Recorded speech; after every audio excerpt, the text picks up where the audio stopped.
At the beginning of the story, our main character narrates, "My name is Lucifer, and people call me the king of the underworld. My name carries so much fear that even the secret agencies in President House tremble. But no matter how great a person is, everyone makes mistakes. I made one too, a mistake so big that I didn't just destroy myself, I dragged my entire team down with me. That regret has been eating away at me, and maybe because of that regret, God sent me 21 years back in time, to the point where everything began. Everyone who existed in my past life exists here too, and now I have a chance to stop my friends from facing the tragedies that ruined their lives. But ever since I returned, I don't understand something. Where's my real body? I've reincarnated into the body of a boy whose name is also Lucifer, but in this world, even though he exists, it's as if he doesn't exist to anyone.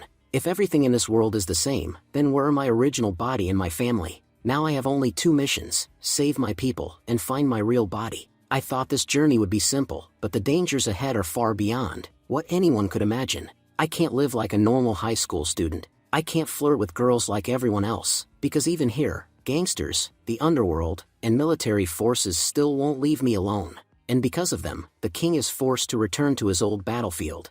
The story begins by showing us a scene at the secret agency headquarters. We see James handing Max a coffee. James asks, "So, what's going on?" Max replies, "Everything's normal as always. But honestly, how many years are we supposed to keep doing this? It's been 3 years since I joined the office, and for 3 years I've been sitting in front of this same monitor." James says, "You got bored in just 3 years? I've been stuck here for 8. Our only job is to keep an eye on the man living on that boat. The President House gave strict orders. We must monitor him no matter what." Suddenly Max shouts, "Captain, look, the boat, it's moving." James panics. "Why is the boat moving?" Max calls immediately, "Boss, that boat, the one that never moves, it's active. After 8 years, we're seeing the red alert again." The moment the boat moves, headquarters and even the President House go into complete panic. Scene shift to City X coast. James arrives with an entire military unit. James calls out, "Lucifer, can you explain why you've stepped onto land? This is against our agreement. You know the rules. And because of you, both the secret agency and the President House are furious." Lucifer smirks. "Oh, the president thinks he has the right to be angry at me? Call that fool. Let's see how he dares to talk to me." James hands over the phone, thinking, God knows how this madman talks to the president. Lucifer laughs and says on the call, "So, Mr. President, I heard you're angry with me, even after I respected our agreement for 8 years, and stayed off land? But today, I felt like smoking a cigarette and taking a walk. And why are you so afraid of me anyway? You know I don't have long to live. My physical condition means I'll die in just a few days. Let me make this simple. I'll give you the locations of the 16 bombs I buried around City X. In exchange, stop chasing my people. Give them 2 months. After that, they'll disappear forever. If you accept this deal, good for both of us. If not, well, when 16 bombs explode together, the sound will be beautiful. So tell me, President, are you interested?" A moment later, the call ends. Lucifer announces, he agreed. "Bring me a bottle of champagne. I want to celebrate." James yells, "You're a monster. You're playing with the lives of millions." Lucifer replies, "What exactly did I do to make you so angry?" James snaps, "I've been stuck in a cabin for 8 years because of you. I joined the secret agency of City X to do exciting missions, but instead, 400 elite agents are assigned just to watch you. You're a walking disaster, Lucifer." Lucifer scowls, "Don't call me Lucifer. I hate that name. Where I come from, people called me the Hell King, because no human or God could ever remove me from my throne."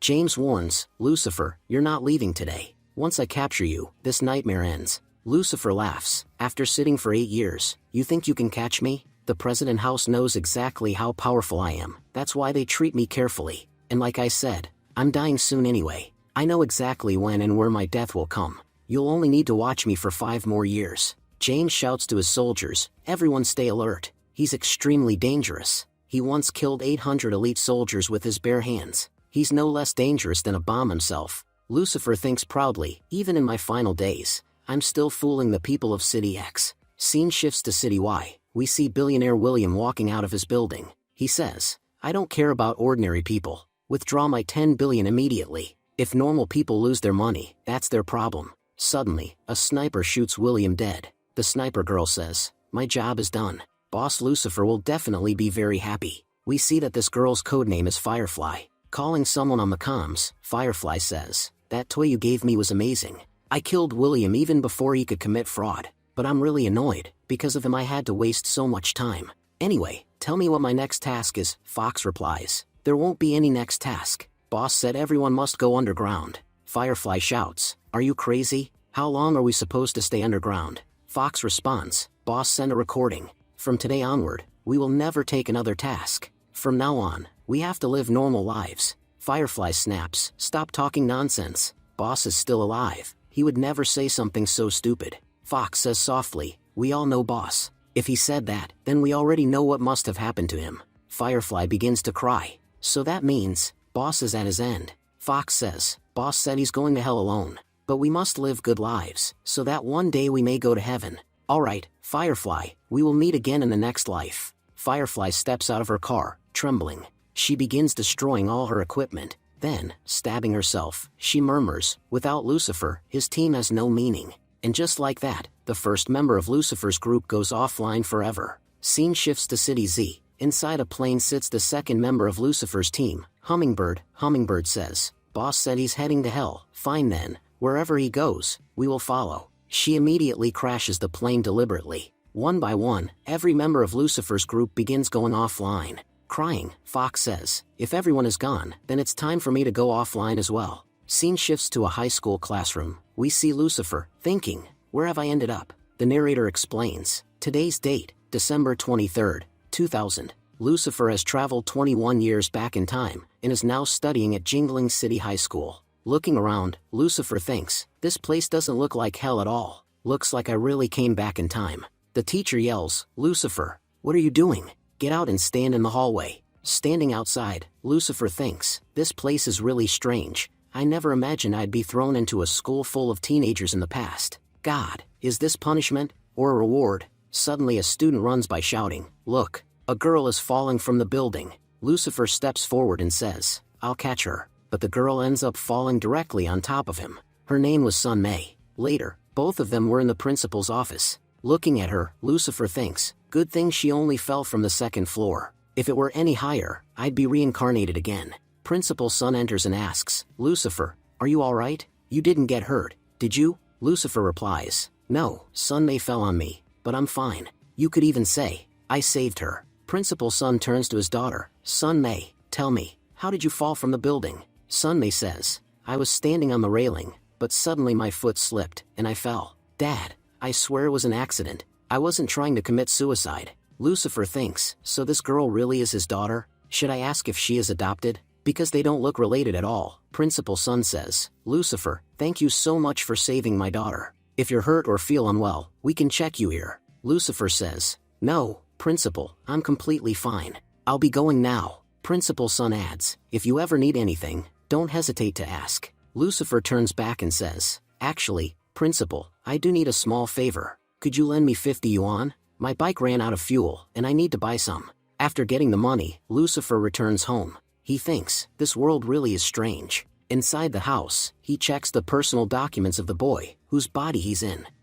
This guy's name is also Lucifer. Just an ordinary second-year high school student. This school used to be a vocational school until last year. No wonder the reputation is bad. Reading further, Lucifer's parents separated when he was a child. His father left the country and never cared about him. His mother remarried 6 years ago, and left Lucifer with his grandmother. But 3 years ago, his mother and stepfather were arrested for gambling, and are now in prison. A year ago, his grandmother died. Since then, Lucifer has been completely alone. There are no relatives visiting. Only the neighborhood committee checks on him occasionally. Even at school, he has no friends because he stays quiet. Lucifer sighs and says internally, God, you really put me in the body of someone with zero connections. But maybe that's good. The fewer people who know me, the more freely I can move. He checks the date. John says, today is the 23rd. Looks like I've arrived 15 days before that dangerous incident. 15 days from now, Firefly will face the worst moment of her life, an incident so terrible it destroys her completely.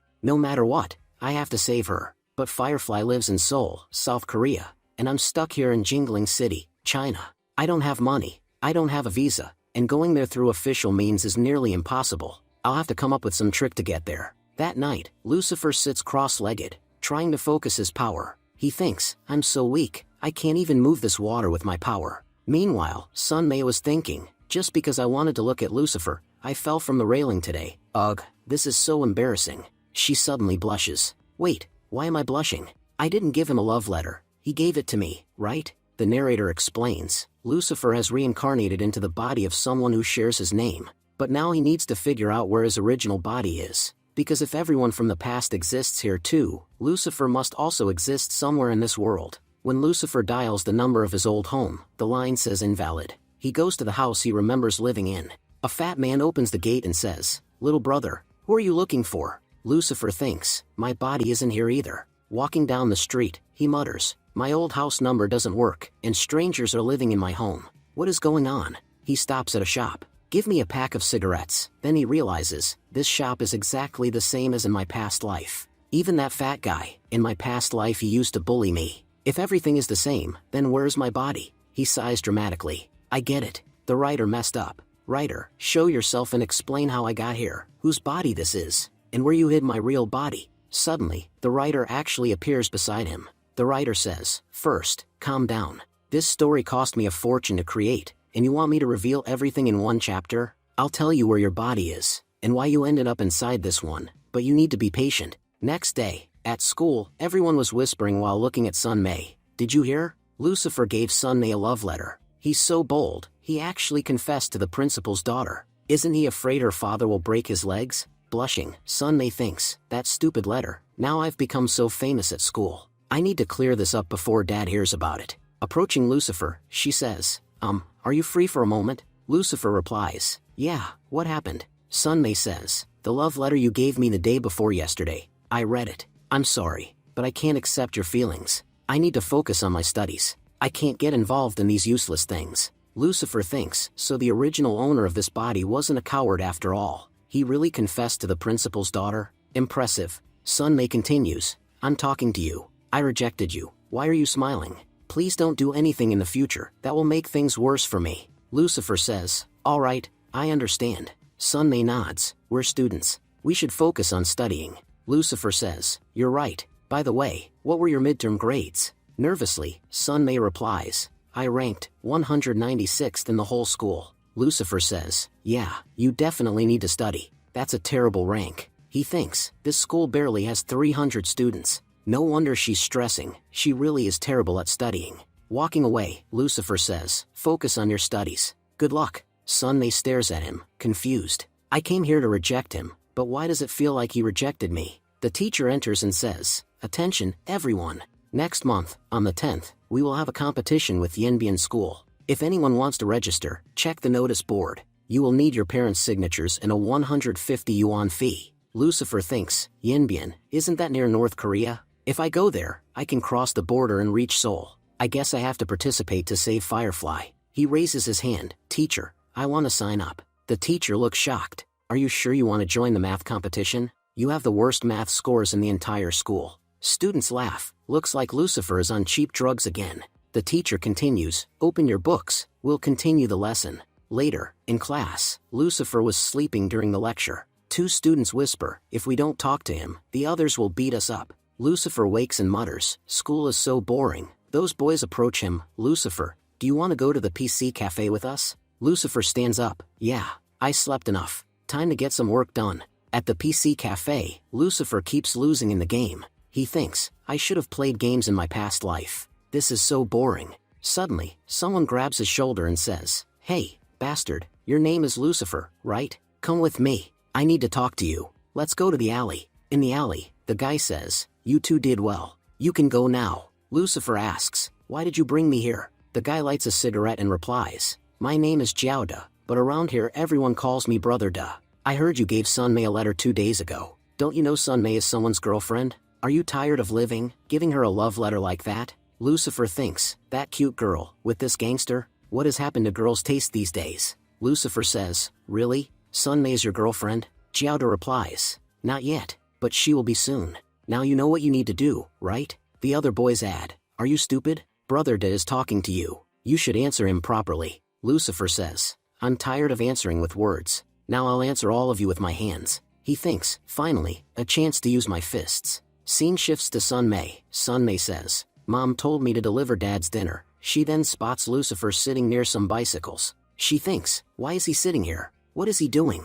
Lucifer mutters, "This isn't mine." Sunmei walks over and says, "Why are you messing with someone else's bicycle?" Lucifer answers, "Would you believe me if I said, I don't remember which bicycle is mine?" Sunmei snaps, "You think I'm an idiot?" Lucifer says, "Wait a second. I want to ask you something." Sunmei thinks, "Why do I feel so weird every time I get close to him?" Lucifer continues, "Could you at least speak to me kindly? I know you're the principal's daughter, you have to maintain your reputation, act perfect in front of everyone, and you never talk to boys. But you don't need to act so cold with me. I'm still a human being." Sunmei replies, "If you don't want to talk to me, fine. But why are you giving me lectures?" Lucifer says, "That's not the right way to handle things. You're still young, you won't understand now. But when you grow up, you'll need to deal with matters smartly, not like this. And after I saved your life yesterday, is this really how you talk to me?" Sunmei says, "I fell from the second floor. Even if I fell, I wasn't going to die." Lucifer changes the subject. "I have a question.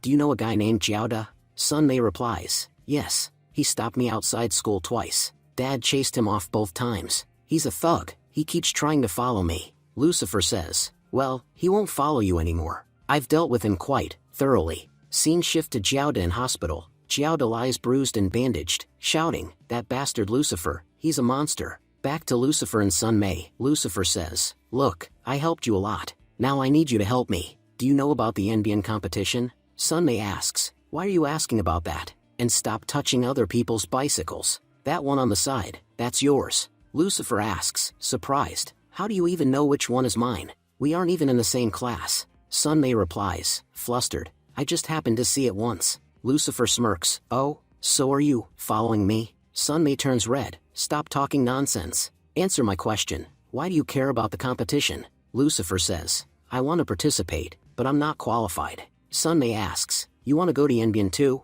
Lucifer replies, "I really love snow. I want to see the snow in Yanbian. Since your father is the principal, I'm sure you have ways to help me join." Sunmei thinks, he was talking so seriously earlier, but now he's talking like he came just to see snow. Lucifer thinks, I don't know if it's this body's influence or something else, but this girl is really cute. Still, I need to behave. I'm not a child. Suddenly Lucifer's stomach growls loudly. Sunmei asks, "Did you not eat?" Lucifer replies, "I don't have any money for food." Sunmei says, "I know about your family situation. I know how hard it must be living alone. And I'm not judging you. I genuinely want to help. If you need financial support, I can ask Dad to get you government assistance. Please don't be offended." Lucifer says, "I suspected it at first, but now I'm sure you do follow me." Sunmei gasps, "No, I just heard things about you." Lucifer notices the food box in her hand. "What's that?" Sunmei replies, "My dad's dinner." Lucifer looks at it with sparkling eyes. Later, Lucifer, happily eating the chicken, says, "This is amazing, so delicious."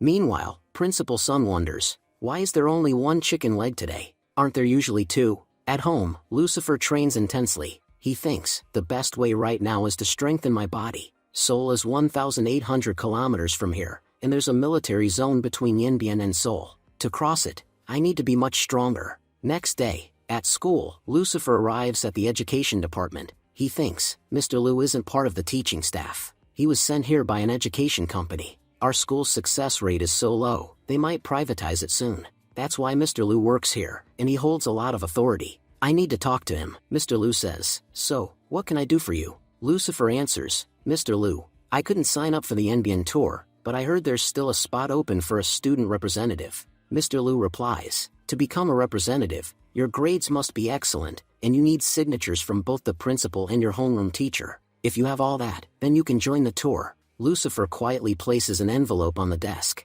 Mr. Liu asks, "And what is this?" He opens it and finds a card inside. Mr. Liu immediately changes tone. "Oh, I completely forgot. There are 3 special slots reserved for extra helpers. These positions aren't academic, they're just to assist the group on the trip. You can join under that slot." Lucifer smiles and says, "I don't care how I go, I just need to go." Mr. Liu says, "Prepare your information and documents." Lucifer replies, "I've already prepared everything." Mr. Liu continues, "This afternoon, the names of all students joining the tour will be posted on the notice board. Don't worry, your name will be there." As Lucifer leaves, Mr. Liu thinks, this kid, at his age he already knows how to give gifts. He's definitely not simple. Scene shift to Sunmei, walking home. Sunmei thinks, I failed the test again. I only got 45 points, but I needed 50. Next time I'll score at least 60, though even that's just average. Nothing special. Suddenly a student announces, the list of students going to Yenbian is posted. Everyone rushes to check their names, cheering excitedly. Sunmei thinks, did Lucifer make the list? She looks. Yes, unbelievable. His name is actually on the list. Later at home, Sunmei says, Dad, I want to participate in the Yenbian competition too. Principal Sun replies, I thought you weren't interested at all. Why are you suddenly so eager? Besides, all the spots are already taken. Sunmei insists, I don't care. I have to go. Principal Sun mutters, you're behaving strangely these days. January 3rd, 2001, at train station, Sunmei waits at the station. Where's the school team? Why aren't they here yet? A teacher says, all extra students should help carry the luggage for the group. Sunmei waves excitedly, Lucifer, I'm here. Lucifer walks over to pick up her luggage, but Principal Sun steps between them and says, I'll carry my daughter's luggage. Lucifer says politely, Principal Sun, you're here too. On the train, John asks, Sunmei, how did you join the group? Your name wasn't on the announcement. She replies, I just wanted to come. It shouldn't matter to you. I want to see the snow too. Principal Sun thinks, how did this brat get close to my daughter? I regret not leading the team myself. I just hope she stays safe around him. The train begins its long journey. Mr. Lu says, Lucifer, get me a bottle of water, and put my bag properly in the rack. There's a camera inside, be careful. But Lucifer ignores him. Mr. Lu repeats, Lucifer, I'm talking to you. Lucifer replies, Mr. Lu, let me be clear, I came on this trip, not to be your personal servant, so don't order me around. Mr. Lu snaps, you do realize you're here as extra staff, right? Extra staff means extra work. John says calmly, I bribed you for this slot, and after paying you, I'm not doing your chores. I'll do whatever I want. You can't tell me anything. Mr. Lu glares, you're acting awfully bold for a kid. Lucifer offers him a cigarette and says, Mr. Lu, don't be angry. Here, smoke this. Let your anger float away. Mr. Lu takes a puff and shouts, this is fake. You tricked me again. Later, they arrived at Yenbian. Sunmei thinks, what's happening to me lately? Because of this idiot, I joined this entire trip. Lucifer walks up and picks her bag again. He says, you relax and drink some coke. I'll do the extra work here. Then Lucifer goes to Mr. Lu. Mr. Lu yells, are you planning to disappear for 4 days? This is a study tour, not your personal vacation. If you wander off alone and something happens, who will take responsibility? Do you want me to get into trouble for no reason? Lucifer pulls out a recording, the recording of Mr. Lu taking a bribe. Mr. Lu freezes, you little brat. You trapped me. Don't mess with me. It won't end well for you. I'm not afraid of you. In fact, I'm furious. Believe me, I'll report you, and you'll be sent straight home. He then mutters, fine, take 200 yuan, travel safely, and don't make mistakes. But then he suddenly stops and asks, wait, why am I giving you money? Why am I letting you go? I could just beat you. Yeah, that's a better plan. I'll beat you, and then you won't go anywhere. Lucifer replies, you're the age of my uncle. Why are you suddenly trying to act like Bruce Lee? Within moments, Lucifer easily defeats Mr. Lu. Mr. Lu trembles, let me go. I know I was wrong. Lucifer says, Mr. Lu, you caused unnecessary trouble. I told you I'm leaving today. Covering for me will be easy for you. I'm going, and no one should know I left. 36 hours later, Lucifer stands at the border of North Korea and South Korea, ready for the next step of his mission. Lucifer thinks, once I cross this area, I'll reach Seoul, but getting through this place is extremely difficult. The temperature here is minus 30 degrees Celsius. Despite all the obstacles, Lucifer continues moving forward. Suddenly, a soldier appears in front of him. The soldier says, you're an intruder, but Lucifer stands up straight and knocks the man out instantly. He drags the unconscious soldier's body to the side.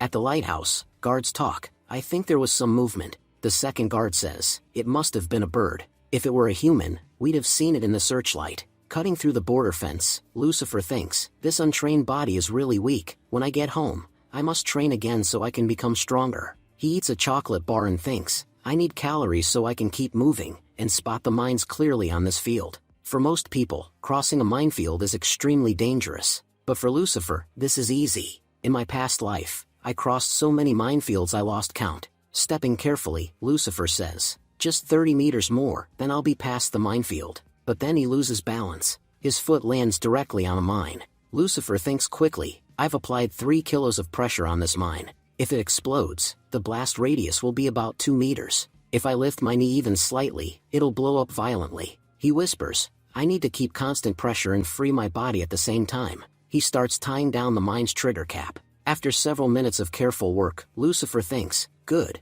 now I just need to disable the safety pin. Scene shifts to the competition. Sunmei thinks, why did I follow Lucifer here? It's been 2 days since I last saw him. He was in the same group, so where did he disappear to? Meanwhile, Lucifer was still working on the mine. He thinks, I've removed the safety pin, and replaced it with a pencil lead. And because I'm using my clothes as added weight, my body weight isn't directly on the mine. Suddenly, he hears footsteps approaching.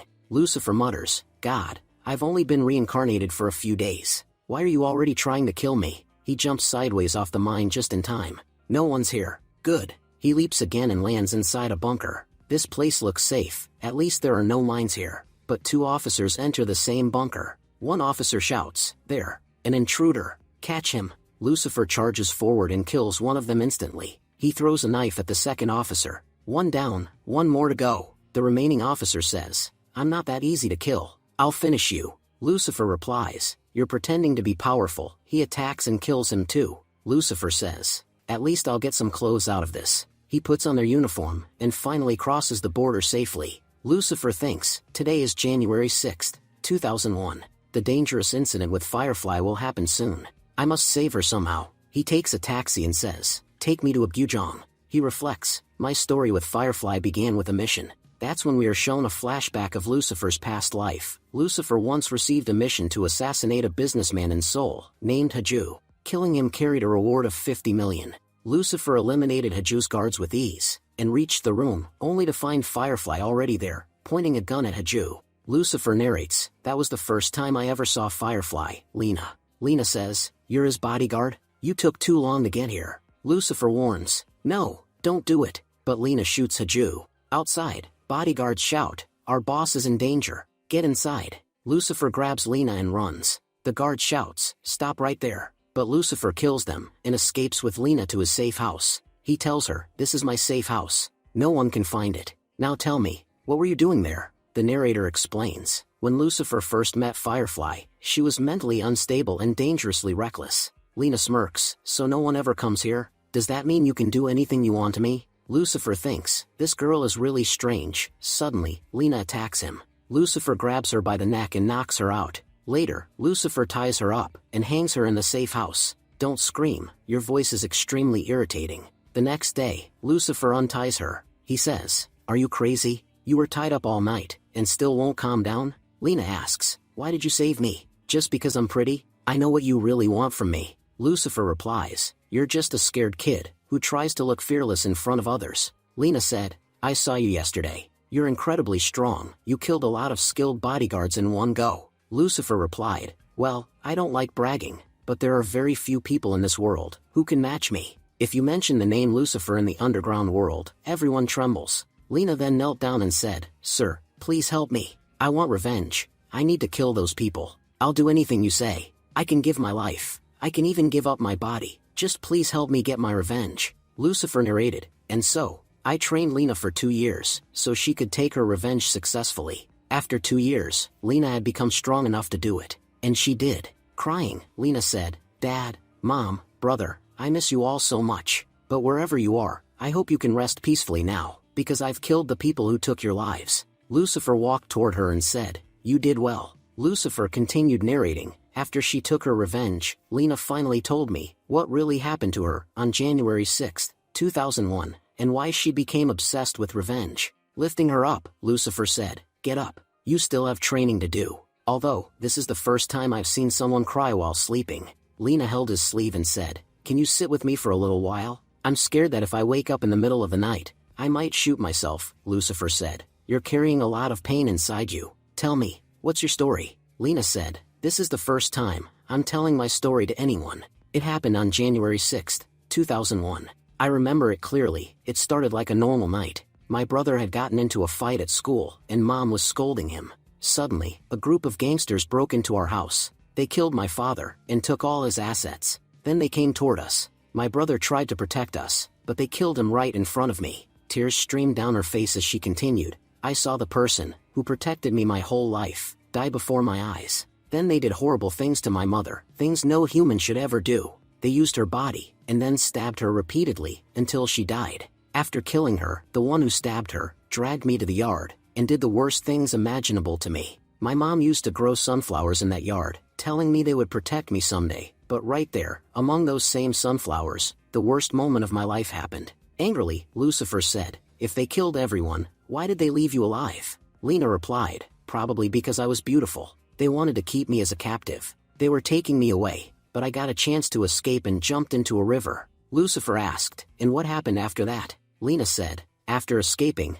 I met one of my father's friends. He said he would protect me, and took me home, but he turned out to be just as evil. He tortured me all night, and then handed me back to those murderers." Lucifer said, "What happened next? Tell me everything." Lena continued, "I overheard them planning to deliver me back, so I grabbed a chopstick and stabbed his eyes out. After that, everything only got worse. I was 16 when it all began. I'm 22 now. Until I met you, my life was nothing but hell. You were the first man who never looked at my body, never tried to use my beauty, and let me stay with you, giving me a life worth living. You're the only reason I'm still alive. If you order me to die, I will. My life's purpose is to follow your commands." Lucifer said softly, "No. From now on, everything in your life will get better. You must let go of the past and move forward. Never let your past darken your future." Crying, Lena said, "Everyone else has the ability to shine, but I no longer have hope for myself." Lucifer replied, "Then you must learn to shine again. From today,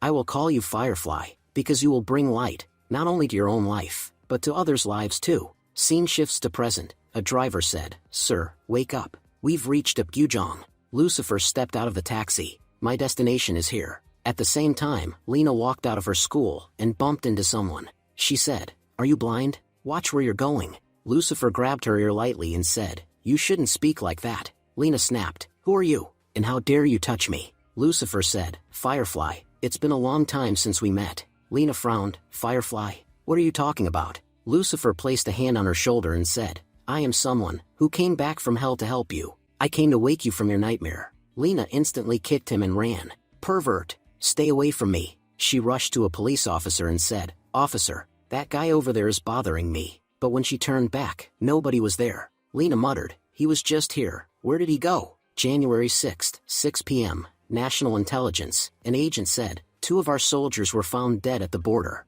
probably killed by an intruder. Even our minefield activated, yet the intruder got through unharmed. We suspect North Korean infiltration." Another agent said, "They've grown bold, killing our military personnel." The chief said, "It seems North Korea is preparing an attack. We must contact the high command immediately. If we find even one infiltrator, we'll kill him on sight. Notify all forces, prepare for war." The scene shifts. Now we see North Korea. A North Korean commander says, "Increase the number of men patrolling the border, and every soldier standing guard must be at martial level. An intruder crossed into our border and killed our soldier. We cannot let those filthy South Koreans mock us. Tell me, who was in charge of the border yesterday when this incident happened?" A man steps forward and says, "General Huang was in charge, sir." The commander growls, "Execute that useless bastard. Anyone who cannot do his job properly has no right to live in North Korea." Scene shifts to Lucifer. Lucifer was sneezing and mutters, "Who the hell is talking about me at this hour?" Eating chocolate, he says, "I've gotten so forgetful, I forgot to bring water. I'm thirsty, but I can't leave now." Then he sniffs the air and says, Smells like chicken soup from Lena's house." Inside Lena's home, her mother scolds, "Why do you kids always fight at school?" Lufang says, "Mom, I'm sorry. I was wrong." Lena scolds him, "Brother, you're such an idiot. You fought and still got beaten up." Lufang argues, "That's not true. There were 4 of them, and I fought them alone." Lena scoffs, "Getting beaten up is getting beaten up, whether it's by 1 or 4. Suddenly, a gangster car stops outside their home. Lucifer says quietly, "It's starting." Scene shifts to Mr. Liu. Someone knocks at Mr. Liu's door. He opens it. "Sunmei, what are you doing here so late?" Sunmei says, "Mr. Liu, please tell me, where is Lucifer? I haven't seen him for 2 days." Mr. Liu replies, "He's my roommate. He's sleeping right now. It's late, everyone sleeps at this time." Sunmei insists, "Mr. Liu, I really need to see Lucifer. It's important. I need to talk to him." Mr. Liu says, "It's already very late. He's sleeping. How exactly do you plan to talk to him?" Sunmei pleads, "No, Mr. Liu, it's really urgent." Mr. Liu sighs, and calls the principal. When the principal answers, Mr. Liu says, "Hello, Principal Sunday. Everything is fine here. And actually, something quite interesting happened." Sunmei whispers desperately, Please don't tell my dad I came here at this hour. I'm leaving. Don't tell him anything. Mr. Liu laughs awkwardly and says into the phone, No, principal son, your daughter is peacefully sleeping in her room. I assure you, apart from studying, she's good at everything else. After hanging up, Mr. Liu closes the door and mutters while crying, This job is too hard. I took a bribe for the first time in my life, and from a troublesome kid like him. Now he's the one giving me stress. Scene shifts inside Lena's house. Gangsters break into the house. Lu Fang and his mother panic. Who are these people? Lu Fang steps forward and shouts, How did you get into our house? Who are you? A gangster kicks him aside. Move out of our way, kid. Just then, Haju, Young and Tae enter the house. Seeing Haju, Lucifer mutters, That's the same bastard I received $50 million for. Lena killed him right in front of me. The narrator explains, the destruction of the Lee family began because of these three men. Haju and Lena's father had started a shipping company together. By the year 2000, the company had grown huge. That same year, two brothers, Tae and Young, loan sharks by profession, approached Haju and demanded partnership. Haju didn't mind working with them, but Lena's father refused because they were criminals. But Haju betrayed his partner. He joined hands with the loan sharks and killed Lena's father. They dumped his body into the river. Present scene, in Lena's house, Haju kicks Lu Fang violently. Tae grins, Tonight I'm going to enjoy this girl. Lucifer thinks, the time is coming. I need to act soon. Tae says, That bastard Li Dong was a fool. Sure, my brother and I always dealt in shady business, but we only wanted a fair partnership. Now we'll take revenge by using his daughter. Lucifer's thoughts race. I need to do something fast, before they harm Lena. Suddenly, an alarm rings through the house. Tae says, Everyone stay here. I'll check the noise. He opens the window and looks outside. A fire truck? What terrible timing, Young says. We should change locations. If the firefighters see all these cars, they'll know something is wrong. If the police come, everything is ruined. They forcibly take Lena, her brother, and her mother away. Lucifer thinks, Good. There's an empty house nearby. I activated its fire alarm, so the fire brigade would come quickly. Now I need to work carefully. Lena said these three men killed her father. Thinking about him won't help now. At this point, my job is to save Lena, her mother, and her brother. Fighting inside the house was too risky. If even one gangster escaped, there would be trouble later. But now, they'll take them to an abandoned factory. That's where I can finish all of them easily. Lucifer takes the car belonging to Lena's father and begins following them. Inside the moving vehicle, Haju mutters, Li Dong, I feel so good today. You always scolded me. Always treated me like a dog. You said I ruined the company's reputation. You were always better than me in everything. Even though we were business partners, no one respected me. Everyone called you the boss. And the woman I loved married you. I told you I loved her, but you didn't care. You married her, and even had 2 beautiful children. Every time I saw your happy family, my blood boiled. It felt like everything that should have been mine ended up with you. Young says, Brother Haju, you already killed Li Dong. Isn't that enough? His wife is yours tonight anyway. Once we reach the factory, you can torture them as much as you want. Haju snarls, I will torture his wife and daughter the most. When that bastard sees their suffering from hell, he'll understand what it feels like to betray me. Scene shifts inside the abandoned factory. Lena's mother pleads, Haju, please let my family go. You and Dong were friends for years. For the sake of that friendship, please let us go. Haju spits, Friend? Li Dong was my greatest enemy. I killed him, and now it's your family's turn. Lena's mother cries, Please don't do this. But Haju uses a whip and attacks them mercilessly. Lena's mother tries to shield her children. Haju, why are you doing this? We never wronged you. Why so much hatred? Lu Fang yells, You bastard. How dare you attack my mom? I won't let you live. He grabs Haju, but Haju punches him away easily. The other men surround Lu Fang and begin beating him brutally. Lena, crying, says, If this is a nightmare, someone please wake me up. Suddenly, she remembers what Lucifer once told her, I came from hell, to wake you from your nightmare. At that moment, Lucifer arrives and begins honking the car horn loudly. Tae and Young look around nervously. Who the hell showed up now? Seeing the car, Lena whispers, That's my dad's car. Lucifer steps out and says, I can tell you this, your car is completely ruined. The clutch doesn't work, the brakes don't work. These people worked really hard to kill your family. They even sabotaged the brakes, so none of you could escape. Lena, crying, thinks, Is he here to save me? Lucifer says, Firefly, we meet again. Lena realizes, he really did come to save me. Tae yells, Boy, who the hell are you? And how dare you come here? Young says, There's no time to talk. Kill him quickly. He saw everything. One man charges forward, attacking Lucifer, but Lucifer dodges instantly and delivers a deadly kick. With just one kick, the man's neck snaps. Young, shocked, whispers, "He looks so young. How can he be this strong? Everyone attack at once. Kill him." The bodyguards rush in. "Whatever, he's just a kid. What can he do to us?" But within moments, Lucifer kills all of them effortlessly. Young trembles. It doesn't look like a child is fighting. It looks like a monster. Within minutes, Lucifer has killed every man except the leaders. Young shouts, "Tay, go! Kill him!" Haju encourages him, "Yes, Tay, you can defeat him. Before joining us, you were in a special unit. You must remember your skills." Holding his dagger, Tay smirks, "Right. They used to call me the Dagger King. Killing this kid will be easy." Lucifer says calmly, "Let me remind you, you are only the second person in this world who has dared to show me a knife.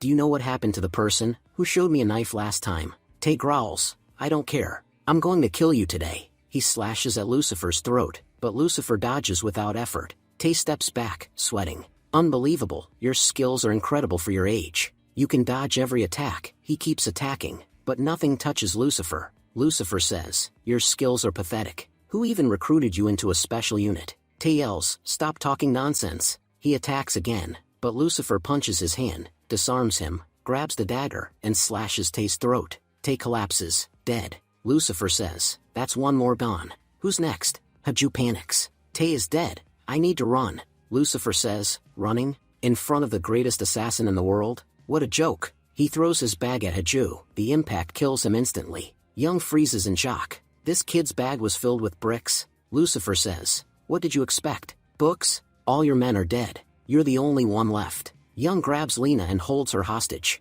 "Don't come near me. I'll kill her. I know you came here for this girl. If you don't let me go, I won't hesitate to kill her." Lucifer says calmly to Lena, "Are you scared? You don't need to fear anything while I'm here. No one can hurt you. There's a technique I recently practiced. I'm not perfect at it yet, but I guess I'll have to use it now." Lucifer focuses intensely. Young suddenly feels his body freeze. "What? What's happening to me? My body, it's completely paralyzed. I can't even move my hand." Lucifer walks toward him slowly. "You are the third person who dared to show me a knife in this world." He kills Young as well. Lucifer says, "Your nightmare ends here. Are you still afraid? You don't need to be scared. I came here to save you." 6 hours later, at Lena's house, Lena wakes up startled. This is my home." Lucifer says, "Finally, you're awake. You fainted on the spot from fear." While drinking chicken soup, Lucifer says, "Tell your mom the soup was amazing.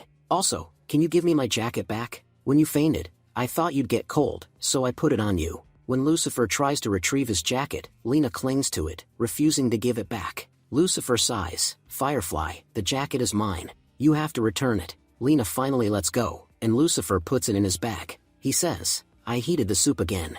Eat if you're hungry. Because of yesterday's attack, your brother was injured. Your mom gave him medicine. He's sleeping now. Before you woke up, I explained everything to your mom. She will tell you everything. My advice, don't call the police. I already handled everything. If the police come, it will only create new problems." Lena then takes John's hand and places it on her cheek. She asks softly, "You're the same age as me, so why do you talk like an adult?" Lucifer replies, "Tell me honestly, you were scared today, right? Whatever you're feeling, let it out. I just want to make sure you never have to live your life scared or trembling." Lena says, "If you tell me that, then I'll never be afraid of anything again. But can you tell me who you really are? And how did you know what was going to happen today? You're like an angel, but you're definitely not from heaven." Lucifer laughs. "You kids ask too many questions. I told your mom everything, ask her. And yes, your mom was badly injured too, so I healed her using my own methods. She's asleep now and will wake up in about an hour. As for your brother, he was being too stubborn and wouldn't listen, so I had to tie him up."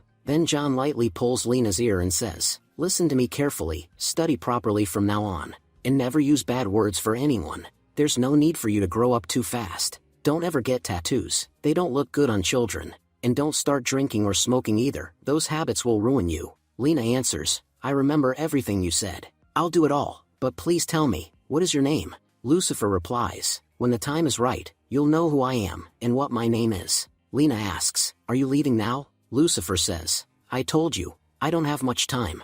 I have to go." Lena pleads, "At least tell me, are you human, or a god?" Lucifer answers, "The only one I respect is the Hell King. I don't trust any god." Suddenly, Lucifer's suitcase starts shaking. He kicks it and shouts, "Have you lost your mind? If you move again, I'll keep kicking you. Lena asks, what's inside the suitcase? Lucifer answers, your father's killer, Haju. He's in here. He was useful to me, so I kept him alive. Okay, I'm leaving now. But Lena grabs his hand and says, will I ever see you again in my life? Lucifer asks, do you like fireflies? Lena smiles faintly. Yes, I love them. My brother always catches them for me. Lucifer touches her forehead, making her faint, and whispers, never cage a firefly.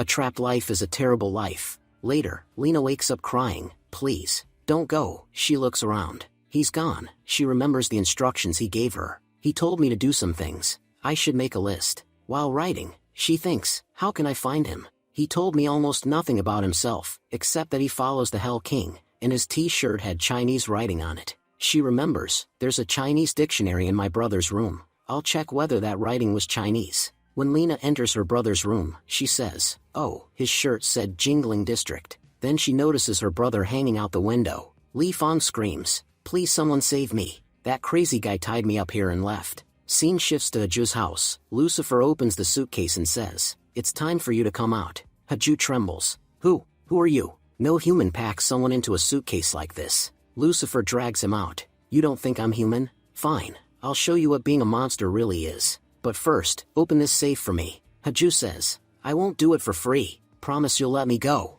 Lucifer replies, I won't let you go, but I can give you a painless death. Haju screams, what kind of nonsense is that? Death is death. How can it be painless? Lucifer says, your clothes are dirty. I'll give you one chance. Pick your best outfit. After you die, your photo will look great. Everyone will say you died dressed nicely. Haju bangs his head on the floor, begging, please let me go. I'll give you money, more than you can imagine. I'll give you everything I have. Lucifer answers, first, give me the safe password. Haju gives it reluctantly. There's a notebook inside. Please don't touch it. Lucifer ignores him and starts bagging the cash. I don't care about your diary. I only want your money. He notices a photo and asks, that boat, does it belong to you? How fast can it go? Haju replies, it has a top speed of 30 kilometers per hour. Lucifer says, fine, I'll let you live for now, but I want that boat. Haju agrees immediately, no problem. Take it, just spare me. Lucifer nods. Deal. Where's the boat? They go to the dock.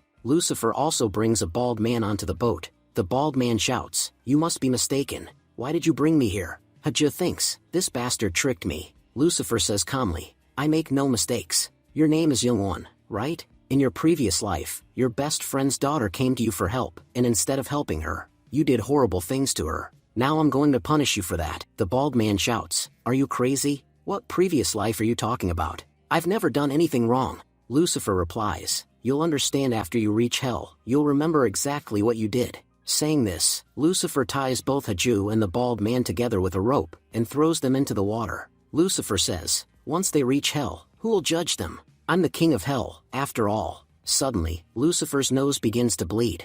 Lucifer thinks, I used my powers without checking my body's limits. Overusing power is causing dangerous side effects. For the next few days, I need to control myself. Scene shifts to school auditorium. A staff member announces, today is our final event. All students and teachers who came from Jingling must be present. Sun Mei thinks, everyone must be here today, but Lucifer still hasn't shown up. Where is he? I haven't seen him for the last 4 days. Scene shifts to Mr. Liu. Mr. Liu mutters nervously, if any student is absent, the teacher gets punished. I must have been crazy to take money from Lucifer. That kid tricked me and disappeared. If he doesn't show up soon, I'm done for. Just then, Director Fong, head of the exchange program, approaches. Director Fong says, Mr. Liu, you said the student named Lucifer would arrive soon. Why is he still not here? It's already been 30 minutes. You know that no student should be absent today. Mr. Liu says, he must have gone to a nearby PC cafe. You know how kids are these days. They get lost in games and forget the time. Mr. Liu thinks anxiously. Director Fong is already suspicious of Lucifer. If Lucifer doesn't appear within an hour, I'm completely finished. Director Fong says, the event starts in 30 minutes. I'll gather some teachers to search for him. You also search properly. Nothing must happen to that boy. If something goes wrong, I'll hold you responsible. Mr. Liu nods. Yes, Director Fong. Don't worry, I'll find him soon. As Fong walks away, Mr. Liu mutters angrily, this man became director and thinks he's a king, scolding me like this. If I weren't at fault, I'd never listen to him. Lucifer, where the hell did you go? If you don't show up now, I'll lose my job forever. Half an hour later, Director Fong gathers the team. he says. Lucifer still hasn't returned.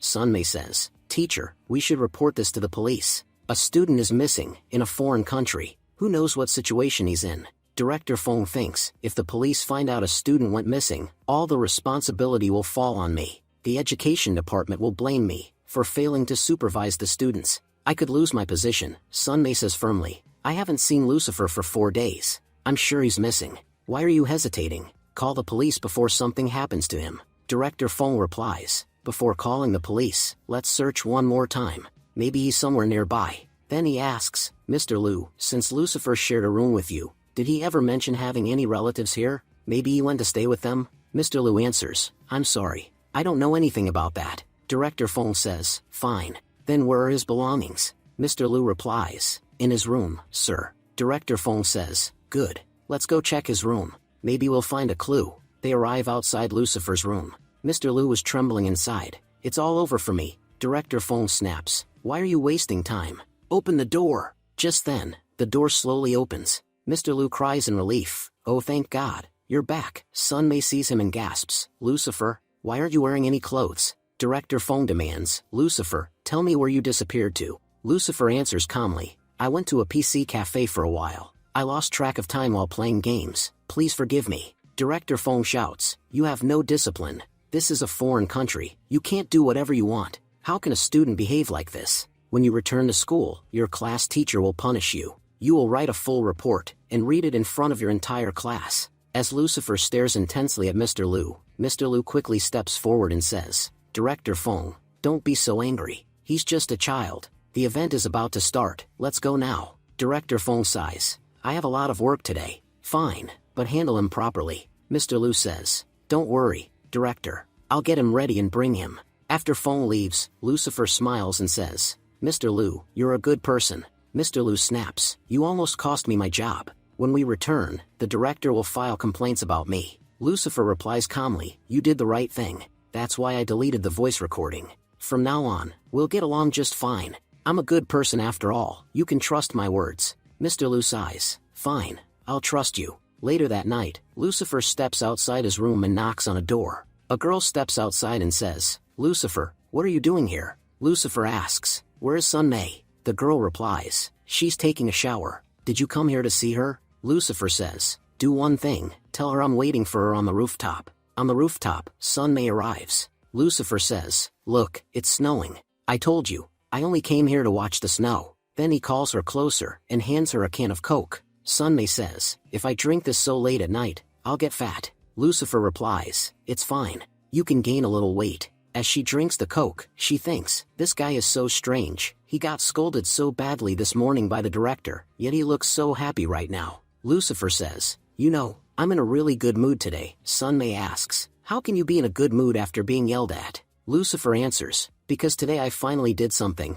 I've wanted to do for a long time. Sunmei says, so you really love watching snow? I thought that was just a normal wish. Lucifer says, I've always heard people say, they have many regrets in life. Maybe I did too, but in this life, I don't want to leave behind a single regret. I want to live a life with no regrets, and I'll do whatever it takes to achieve that. Sunmei thinks, wow, Lucifer is actually really cool. Lucifer steps closer and says, can you do something for me? Sunmei replies, what is it? Meanwhile she wonders nervously, what is he going to ask? If he wants to hold hands, fine. But he better not ask for a kiss. At most, maybe a kiss on the cheek, nothing more. Lucifer says, do you know how to write a report? Director Feng told me to write one. Could you please write it for me? Sunmei asks, what kind of report? Scene shifts to Principal Sun's office. Principal Sun mutters angrily, I can't believe that brat has captured my daughter's heart. Just one school trip to Yanbian, and he's stolen her away. I need to find out what's going on between Sunmei and Lucifer. Then we see a flashback from the previous day. Sunmei steps off a train and slips, but Lucifer catches her just in time.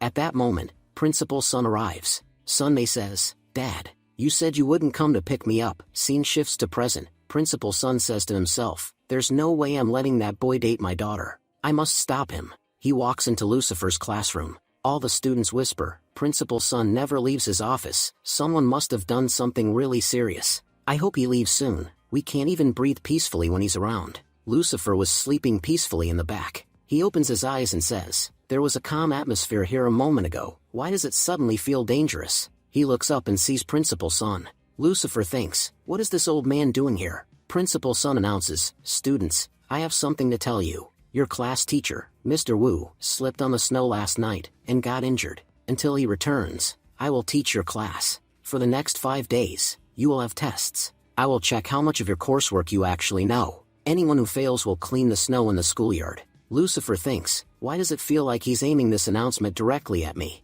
After school, Lucifer was outside, shoveling snow. He thinks, I knew it. This old man came to target me. He has a lot of authority in this school. I should avoid offending him. Sunmei arrives and says, Lucifer, what are you doing?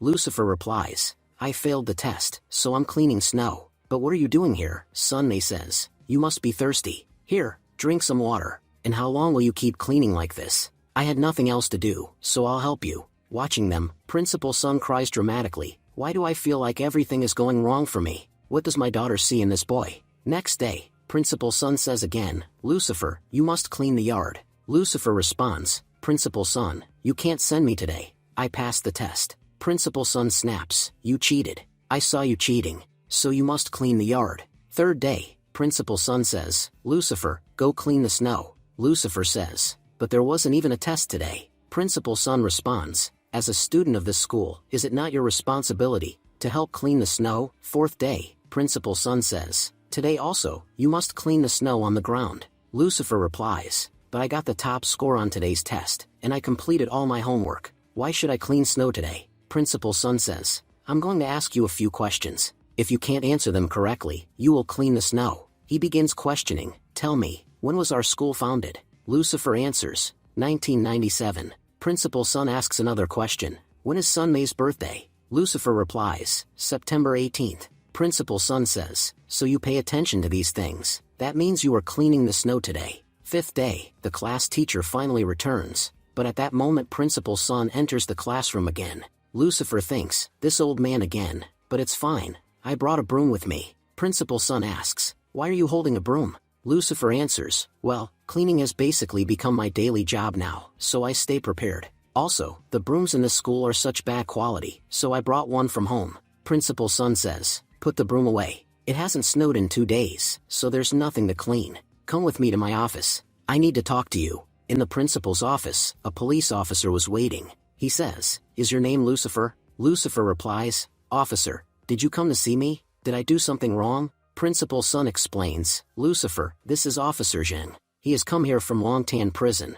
Officer Zheng says, your mother, Jihua, is serving a sentence in our prison. Recently she requested permission to meet her family, and because of her good behavior, she was granted it. But, no one has ever come to visit her. We know you are the only surviving family member, yet even you never come. Lucifer thinks, I still don't know why the original owner of this body never visited his mother. Officer Jing continues, your mother misses you very much. She specifically asked to speak with you. Boy, don't you want to meet your mother? It's been years since she last saw you. Lucifer thinks, I read this body's past. His family really treated him badly. Maybe that's why he never wanted to see them. Principal Sun thinks, I treated this boy so harshly. I didn't know his life was already so painful. He steps forward and says, Officer Zheng, he is my student. Let me talk to him. Please return for now. Officer Zheng says, visits from family help prisoners immensely. They try their best to improve themselves. Principal Sun replies sternly, why are you pressuring this child? He's still young. Discussing such heavy things puts enormous stress on him. I said I'll talk to him.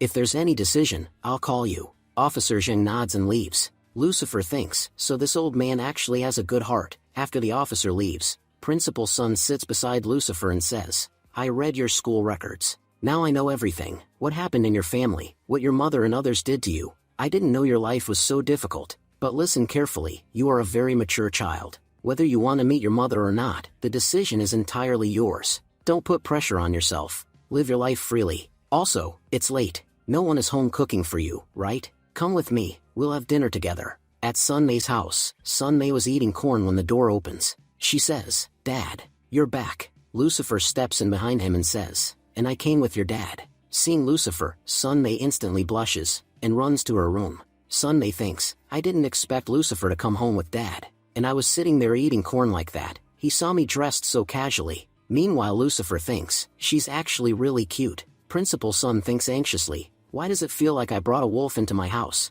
What if this decision backfires on me? Principal Sun says, first, both of you finish your homework. Lucifer, do yours in the living room. Sun Mei, you, go to your room. If either of you talk, I won't spare you. The two sit down to work. Sun Mei thinks, Lucifer is just acting calm. He isn't scared of my dad at all. Suddenly Lucifer scribbles something on a note, and signals Shuda Sun Mei. She wonders, what did he write? She opens the note. Lucifer had written, your dad is actually a very good person. Mei thinks, if dad brought Lucifer home, does that mean he approves us? Wow, dad, you're actually so nice. Meanwhile, Principal Sun keeps staring at the two of them. He thinks, even though I told them not to talk, they're still chatting away, and they're ignoring me like I'm not even here. Lucifer slips another note to Mei and whispers, your dad is really strange. How can he read the same newspaper for 2 whole hours? Reading the note, Mei bursts into laughter. Principal Sun, feeling defeated, thinks, Lucifer has sent her at least 32 notes, and Mei has looked back at him 57 times. They've basically been talking for an hour, and they're acting like I don't exist. Finally, he snaps. Standing up irritably, Principal Sun says, what exactly are you two doing? Mei asks, Dad, what happened? Principal Sun answers, no, nothing, your mom must be tired from work, so I'm going out to bring dinner. Outside, Principal Sun sighs, the biggest mistake of my life was bringing Lucifer into my house. I'm not repeating this again. During dinner, Principal Sun says, Lucifer, Mei, you two need to eat properly. Mei hands Lucifer a piece of food and says, try this. Principal Sun thinks, they're doing this even while I'm right here. Sun Mei says, Dad, taste it, it's really good. A little later, Principal Sun says, after dinner, go straight home. It's unsafe to be out late. Lucifer replies, it's fine. I'll eat a little, then walk home. Actually, could you give me one more bowl? After this, we can go for a walk. Principal Sun interrupts sternly, no more food. It's bad for your health, and neither of you are going for a walk. Turning to Lucifer, he says, go home. Now, he practically pushes Lucifer out of the house. Outside, Lucifer smiles and says, honestly, this family is really nice. As he steps into the corridor, he sees a woman. He thinks, that woman who just passed by, she looks so much like Sun Mei. She must be Mei's mother. Then Lucifer notices a cigar in a car. He thinks, this cigar has the same scent I smelled on Mei's mother. Just what exactly is going on in this family? Monday morning, Lucifer was at a PC cafe playing games, when Principal Sun appears and shouts, why did you skip school today? I've been searching for you everywhere. Lucifer says calmly, Principal Sun, you shouldn't take me so seriously. Come sit. Let's smoke together. Principal Sun scolds him. Where did you learn these strange habits? Lucifer says, wait, I'll light your cigarette for you. Principal Sun grabs it from him and says, this is not good for you. Kids today try to act cool by doing ridiculous things. Later, when you look back, you'll realize you destroyed your life. I know you've had a difficult life. You avoid people, you're irritable, but Lucifer, how long will you keep living in the past? Do you have any plans for your future? Lucifer replies, I haven't thought about any future plans yet. Principal Sun says, you're getting older. If you keep wasting time, what will you become? Society is harsh. If you can't keep up, it will throw you out. I don't want you to become a useless delinquent. You're a good kid, and I want you to live a good life. Lucifer says, you misunderstand me. I'm not going to become a gangster. I just prefer being alone. It's peaceful. Principal Sun asks, what's so enjoyable about being alone? Lucifer answers, you wouldn't get it. I've lived alone for a long time. I like being free, with no worries, eating whenever I want, doing whatever I want, and if I feel like joking around, well, your daughter is always nearby. Principal Sun freezes. What did you just say? Lucifer quickly says, I was joking. Anyway, you're a good man and a great teacher, but please, just ignore me. I'm not someone you need to worry about. I promise I'll never walk the wrong path. Principal Sun says, you want freedom, but how will you survive in the future? Lucifer thinks silently. He doesn't know I have thousands of dollars and gold coins at home. I'm already set for life. Even if I live a luxurious life, this money won't run out for 20 years. Why should I work hard? If I wanted, I could kill a corrupt man in an instant and take all his property. Principal Sun said, I have a letter for you. I worked very hard to find you a part-time job. Finally, I found one that requires very little time, yet pays very well. You can work there without hesitation. You still have 2 years left of high school, so work hard, save money, and then you won't face any problems in university, because university expenses are very high. Lucifer replied, Principal Sun, has anyone ever told you that you're a crazy person? Inside, Lucifer was thinking, in the next 20 years, kind-hearted people like him will disappear from society. He doesn't even know who I truly am, yet he treats me as if I were his own son. Principal Sun said, sometimes you say such strange things that I don't understand at all. Anyway, I have a class this afternoon, so I have to go. And don't skip classes again without telling me. Later that evening, Lucifer said, I'm exhausted after gaming all day. Honestly, doing nothing is such a blessing. But, Principal Sun, forgive me, I won't go to school tomorrow either. I'm going to meet this body's mother in prison, and find out why she wants to see me. The next day, at Longtan Prison, at the gate, Lucifer said, hello, my name is Lucifer. I'm here to meet one of your prisoners. Inside, a guard told Jihua, Prisoner Hua, your son has come to see you. Jihua began crying. Lucifer, how have you been? I know you hate me. That's why you never came to see me. Lucifer said calmly, who told you I hate you? I have no personal grudge against you. Please calm down. Jihua asked, are you telling the truth? Even after everything terrible I did, you don't hate me? Lucifer replied, I understand. You had your own life. You left me with grandma, and even sent some money. Compared to dad, who disappeared without leaving anything, you're actually much kinder. I brought some chocolates and cookies for you. I hope you like them. Jihua said, I'm doing well in here, and I might be released soon. But how are you living? Your grandma passed away, right? Lucifer replied, after grandma died, my teachers and friends took good care of me. Jihua said, that makes me happy. Lucifer, when I get out, I'll take proper care of you. A prison officer approached and said, time is almost up, wrap up your conversation. Lucifer said, then I should go now. But Jihua stopped him. Lucifer, there's one more thing I want to say. This is just a request. You may accept it or ignore it. After my second marriage, I had a daughter. You could say she's your stepsister. Could you, please go and see her once? She's only 5 years old. I worry about her a lot. I keep having nightmares that her life will turn out badly. If you don't want to meet her, it's fine. I understand. She isn't your real sister. Lucifer thought, so I have a sister? Honestly, living with a sister sounds more fun than living alone. He said, alright, I promise I'll go see her. Outside the prison, a woman from the Women's Federation approached him. Lucifer said, Admin Lu, I'm going to meet my sister with you today. Let me quickly buy some snacks and things for her. Admin Lu thought, he looks arrogant, but he's actually very kind-hearted. Admin Lu said, I've visited your sister many times. She's really adorable. When her parents were suddenly imprisoned, they didn't have much money left. So the neighborhood community decided to take care of her. Every month, the committee raises funds for her, so she has no problems with food or living expenses. The money goes into her uncle's account. He's the one looking after her now. Lucifer said, thank you for taking care of her when she has no family left. Inside, he thought, so Jihua's husband went to jail, and now his brother is raising my sister. Honestly, her life is probably much better than the life this body had. And the community raising funds for her,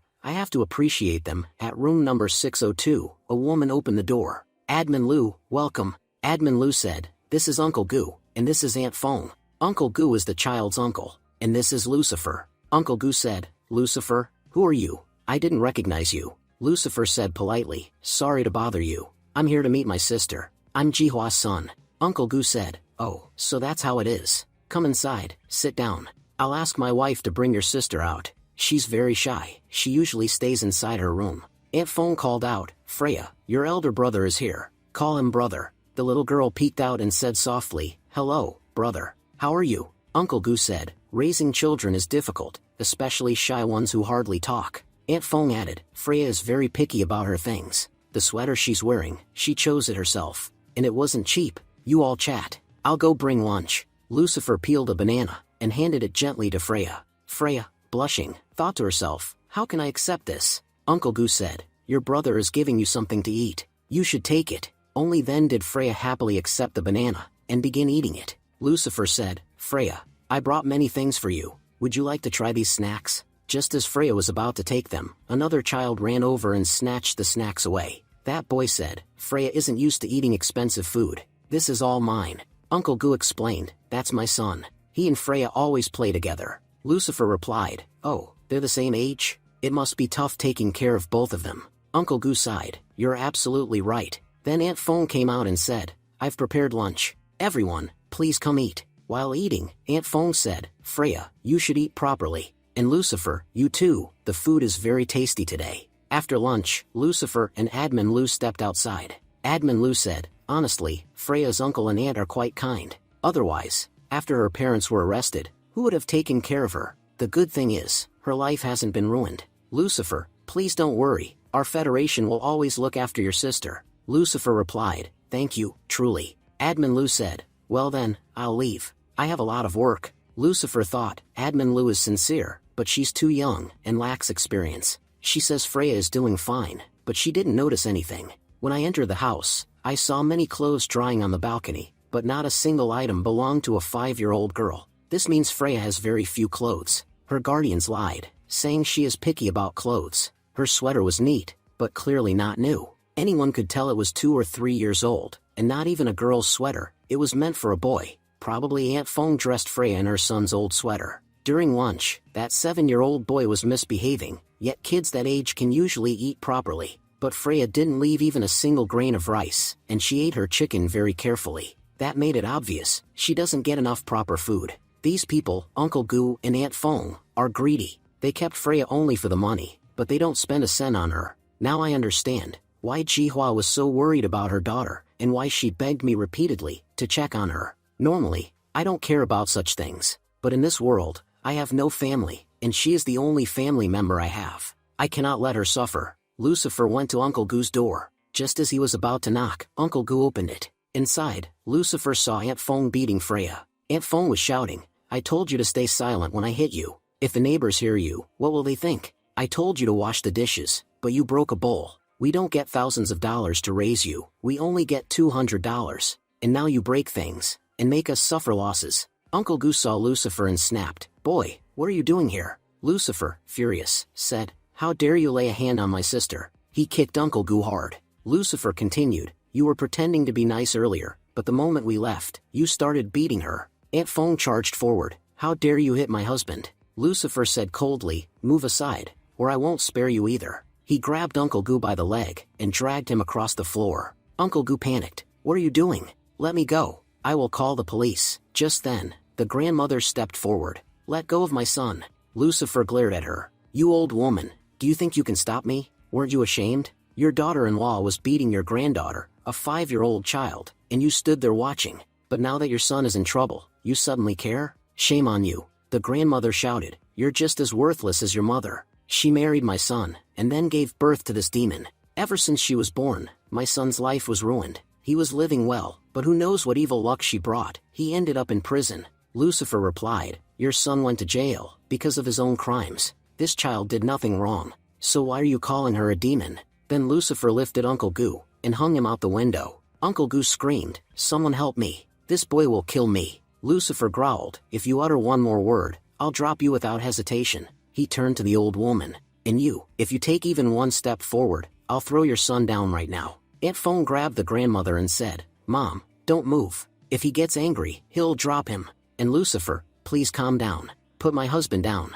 If you have something to say, we can talk and settle this peacefully. Lucifer said, finally, you people are ready to talk like normal humans. Good, then I won't use force. He threw Uncle Gu back into the room. Grandma shouted, son, are you okay? And you, boy, if you have even a little courage, stay right here. I'm calling the police. Aunt Feng added, yes, we'll send you to jail just like your mother. Lucifer smirked, Uncle, your mother and wife sure have guts. Even after watching you hanging outside the window, they still haven't realized how strong I actually am. Uncle Gu cried, what are you two doing?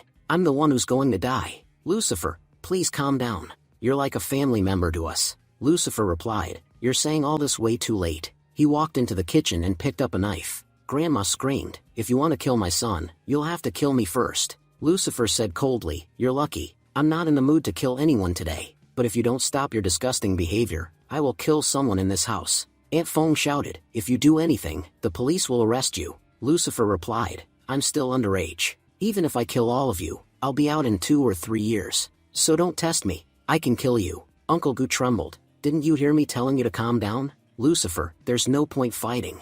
I know you're angry. I'll do anything to calm you down. If you want us to treat your sister properly, we'll do that. I promise. Lucifer said, I don't believe a single word that comes out of your filthy mouths. I have a much simpler solution. I'm taking my sister with me. Aunt Feng panicked, but if Freya leaves, what about the money we get for her? Lucifer snapped, so that's it? You're keeping my sister for $200 a month, and for her parents' property? Don't worry, I'm not interested in your money. You'll keep getting the monthly payments. Just send my sister with me. Uncle Gu tried again, but you're not understanding. Lucifer kicked him hard, dropping him to the floor. Lucifer said, I'm not asking for permission.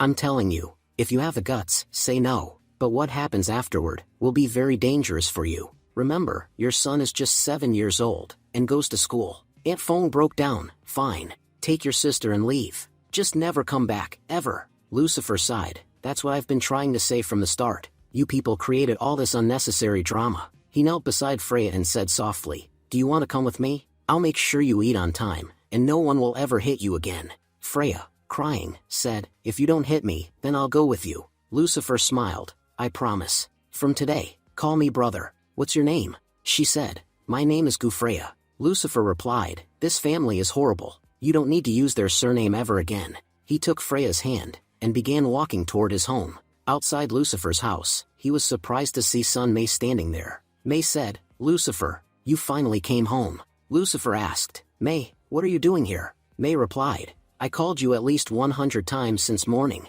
You didn't pick up even once. Lucifer said, sorry, I didn't realize my phone battery died. May then looked at Freya and said, this little girl is so cute. Who is she? What's she doing with you? Lucifer casually said, oh, she's my daughter. Freya, call me Dad. Freya immediately said, Dad. May froze. How is that even possible? Freya turned to Lucifer, confused. Brother, why are you telling me to call you Dad? May smacked Lucifer lightly and shouted, when will you stop joking around? Lucifer replied, you still haven't told me what you were doing here. May said, and where were you all this time? Do you know how worried my dad has been about you? Just a while ago, he was looking everywhere for you. He even found a job for you, and told you to go work, but because of the snow, his bicycle slipped, and he badly injured his leg. Lucifer asked, how long have you been waiting for me here? He then grabbed May's hand and said, your hands are freezing.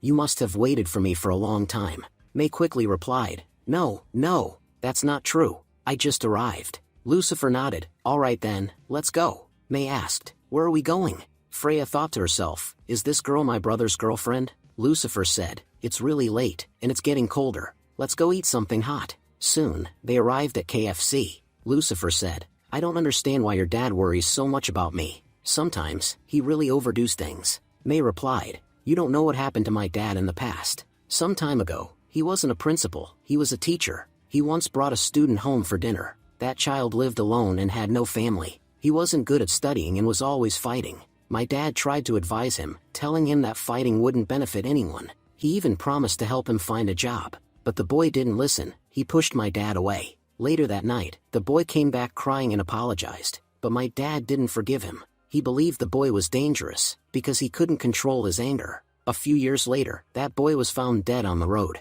It turned out he had fought with gang members, and they stabbed him to death. After that, my dad completely changed. He even quit his job as a teacher. That's when my parents started fighting a lot. He was worried about you for the same reason. You suddenly disappeared, and he was terrified that he might lose you too. The regret of not saving that student still haunts him. Lucifer nodded quietly and said, I understand now. He's afraid I'll end up the same way. Then he smiled faintly. Given what he went through, his concern makes sense. Lucifer noticed Freya staring at the food and said, why are you just looking at it? Go ahead and eat. There's nothing to be shy about. I'm your big brother. Freya handed him a piece and said, you eat first. Lucifer replied, no, you start. It's fine. A waitress came over and said, I brought ice cream for you. While eating it, Freya smiled, this is really tasty. She then said softly, brother, please eat too. And, can you promise me something? Please don't ever send me back. I promise I won't cause you trouble. I can bathe by myself, clean the floor and table, and I can even cook a little.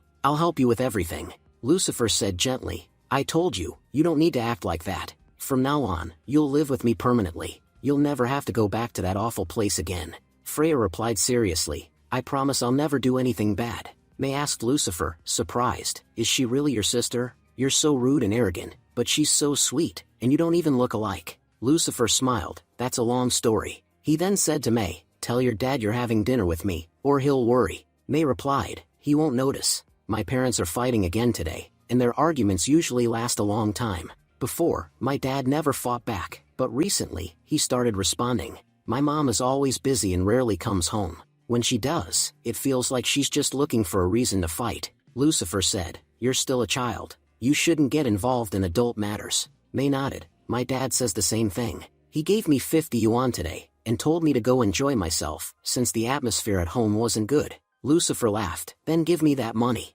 May protested. Why should I give it to you? Lucifer replied, well, our bill is exactly 50 yuan. If you pay, we're even. May smirked. You already have money today, so I'm not giving it to you. Outside May's house, May said, thanks for walking me home. Freya added, take care, sister. May smiled and said, give me a hug. Lucifer joked, I only came to drop you home, it's not that big a deal. But before he could finish, May hugged Freya tightly and said, Freya, you're really cute. Lucifer said, all right, Freya, let's go. As they were leaving, May's mother suddenly arrived. Lucifer thought, she came in the same car I noticed last time. Something about May's mom feels suspicious. The next morning, Freya said cheerfully, brother, wake up. It's time for breakfast. Lucifer looked at the food and asked, did you make this? Freya nodded. I told you, I can cook a little. Lucifer was shocked. You're only 5 years old, and you already know how to cook? Freya panicked. Brother, did I do something wrong? Lucifer smiled. No, but you don't need to do these things.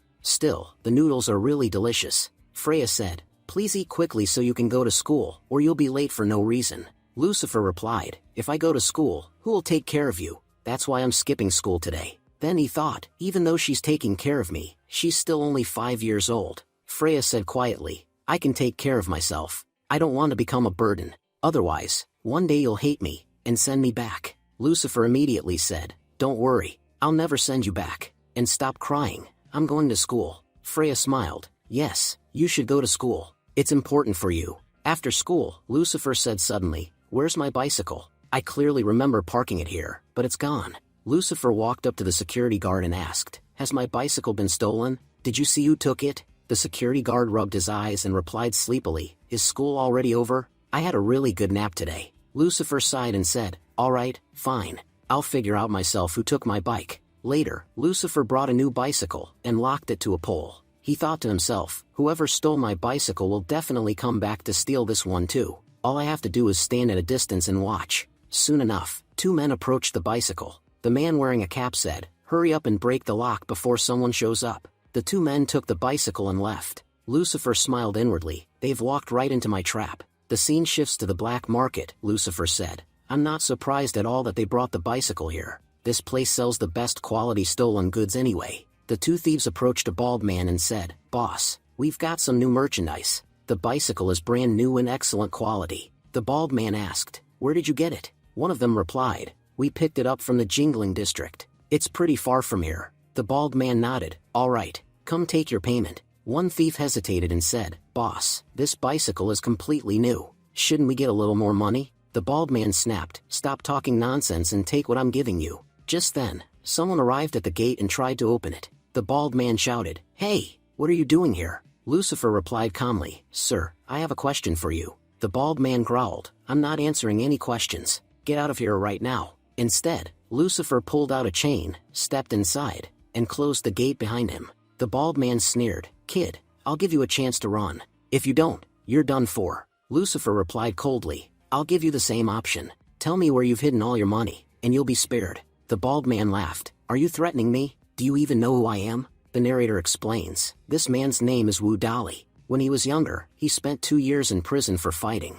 Because of good behavior, he was released after 6 months. After getting out, he stopped fighting and started selling stolen goods. Normally, Dali never loses his temper, but if he gets angry, he becomes completely insane. Dali charged at Lucifer. In an instant, Lucifer threw his chain, wrapped it around Dali's leg, and yanked hard. Lucifer said calmly, now you're going to feel some real pain. With that pull, Dali felt something crack. Lucifer warned him, answer me, or I'll double the pain. Terrified, the bald man shouted, all my money is kept in a local locker. The password is, I love you 3000. Lucifer nodded, you should have said that earlier. Then you wouldn't have gotten hurt. Lucifer emptied the locker, took the money, and left. The bald man screamed in rage, how dare that bastard do this to me? He immediately made a call, bring everyone here right now. Someone attacked us. Meanwhile, Lucifer calmly sat down at a nearby restaurant. He said, I'll eat something first and count the money. After counting, he muttered, there's 60,000 yuan here. That bald guy was loaded. Just then, all of Dali's men arrived. Lucifer casually said to the waiter, pack some buns for me. I'll take them later. Dali's men rushed inside and asked, boss, are you alright? Who had the nerve to attack you in our territory? Dali growled, go find him. He was on foot, he can't be far. Inside, Dolly thought, how do I tell them he stole my money? That would be too humiliating. One of the men asked, boss, what does he look like? Dolly replied, he's a skinny young guy with white hair. Another man asked, does he walk arrogantly? Dolly snapped, how do you know that? Do you know him? The man replied nervously, no, boss, but I think the guy you're talking about is coming this way. Dolly turned and shouted, how dare you come back? Lucifer replied calmly, our business wasn't finished. I just went to eat at a nearby restaurant. Dolly roared, kid, you've made a huge mistake. He turned to his men and ordered, break his legs, and close the gate so he can't escape. They surrounded Lucifer and locked the gate. One man sneered, I've never seen someone this stupid, attacking our boss and then coming back. Before he could finish, Lucifer grabbed his arm and snapped it in one move. Dolly's eyes widened in shock. This guy is insanely strong. He broke my man's arm with a single attack. Did I mess with the wrong person? Lucifer moved forward and picked up a pipe. He said calmly, now your bad time is about to begin. Dolly shouted, what are you all scared of? Move forward and kill him. No matter how skilled he is, he's still just a kid. Within minutes, Lucifer had beaten everyone to the ground. Dolly was shocked. This kid defeated all of us. Is he even human, or some kind of monster? Crying, Dolly said, brother, there's been a misunderstanding. Looking at your age, I couldn't tell you were such a genius. Lucifer replied coldly, along with your hair, it seems your brain has fallen out too. I knew you'd gather your men and come looking for me, so I came here myself to save you fuel money. I'm giving you a chance right now. Call anyone you can, use all your connections. I won't move from here, but remember this, if you try anything after I leave, I promise that day will be the last day of your life. So while I'm being generous, vent out everything you've got. Still crying, Dolly said, brother, I was wrong. I understand now. I may look strong, but inside I'm weak and scared. Please spare me and my men. In return, I'll give you whatever you want. I've already seen enough hell in prison. I don't want to go back to that life. Just please don't interfere with my business. It's how my household survives. Lucifer thought, this guy is different. Most gangsters put their ego above everything else, but he's swallowing his pride and apologizing, even offering me anything I want. Lucifer said, I'm tired of riding bicycles. I need a bike right now. Can you help me find a good motorcycle? Dolly replied quickly, that's easy, brother. I've got some excellent stock that's only a week old. I've checked it thoroughly, it's completely authentic. This is the latest model from Charlie Petition. Do you like it? Lucifer stayed silent for a moment, then said, the bike looks good, but where's the helmet? Don't tell me you don't follow the law. I enjoy breaking people who break the rules. Dolly panicked. No, that's impossible. We never sell a bike without a helmet. He hurriedly added, I have a brand new, high-quality helmet. It's never been used, not even by me. It's not second-hand. I bought it myself.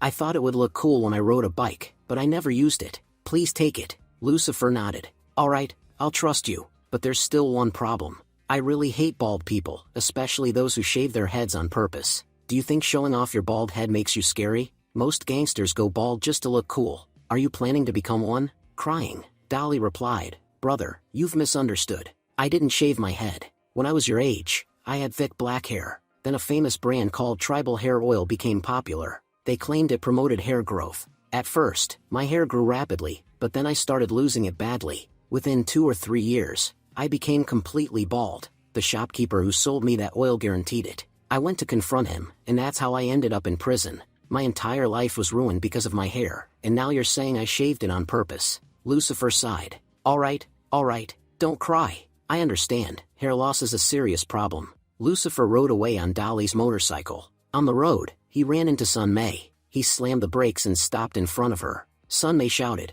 who are you? Move your bike right now before I scream. I've seen plenty of punks like you who harass girls every day. Don't mistake me for a weak girl. Lucifer replied calmly, I know you're strong, but I'm not some street punk either. Sun Mei froze in shock. Lucifer, where did you get this bike? Lucifer handed her a helmet and said, put this on. I'll give you a short ride around the area. Sun Mei replied, I don't want to roam around. I've already seen everything here. Lucifer pointed and asked, where did you get this brooch? It's really beautiful. Sun Mei frowned. Where are you looking? Lucifer insisted, just tell me, where did you get it? She replied, my mom's friend gave it to me, while we were having dinner together. That was about 2 days ago. It doesn't look very expensive, but it's really cute, so I decided to wear it. Lucifer thought, she and her mother don't realize what that brooch actually is. It's a special Gucci piece, worth an average person's monthly salary. Lucifer said, if you don't want to ride with me, that's fine, but I brought something for you. He took out a packed food box and handed it to her. Sunday asked, "Lucifer, what is this?" Lucifer smiled. "You'll definitely like it." After he left, Sunday thought, Lucifer kept this close to his chest, so the buns wouldn't get cold. No matter how tough he looks on the outside, he's actually very soft on the inside. The scene shifts to Seoul. At Lena's house, we see Lena practicing how to introduce herself. Lena thought to herself, if I just say hi, it might sound too casual. I should say, "Hello everyone, my name is Lena. I'm very happy to meet all of you." Yes, that sounds like a good introduction. Watching Lena practice from outside the room, Li Feng said, "Mom, what is Lena doing? Are you really supporting her? Is she seriously planning to go to Jingling City to study without any real reason?" Li Feng's mother replied, "This is your sister's decision. We can't stop her. After that boy saved our family, your sister didn't sleep for even a single day. She's determined to find him no matter what. And honestly, the favor that boy did for our family was enormous. If he hadn't been there, none of us might have survived. So how can I stop Lena? Let her do whatever she wants." The scene shifts to Sun Mei coming out of her father's office. She said, "Dad, you're still working?" Principal Sun replied, "I'm sorry you have to bring food for me every day, but you know that around New Year, I get extremely busy with work. After the midterm, I'll be completely free. You won't need to bring food for me anymore." Sun Mei said, "Please eat first, Dad. You must be very hungry. It's not that far from home anyway. Sit on the couch and eat. I'll sit in your chair and see what it feels like to be a teacher." Principal Sun laughed and said, all right. Then he started eating. Meanwhile, Sun Mei began checking the class lists. She noticed that in grade 6, she and Lucifer were in the same class. She thought, "That's great. Lucifer is in my class. What's even better is that Dad himself placed him there." The scene shifts to school. All the students were saying goodbye. "This year was really great. We'll meet again on the first day of New Year. Hopefully, we'll be in the same class again next time." The scene shifts to Sun Mei's house. Principal Sun said, "Lucifer, you did very well in class this time.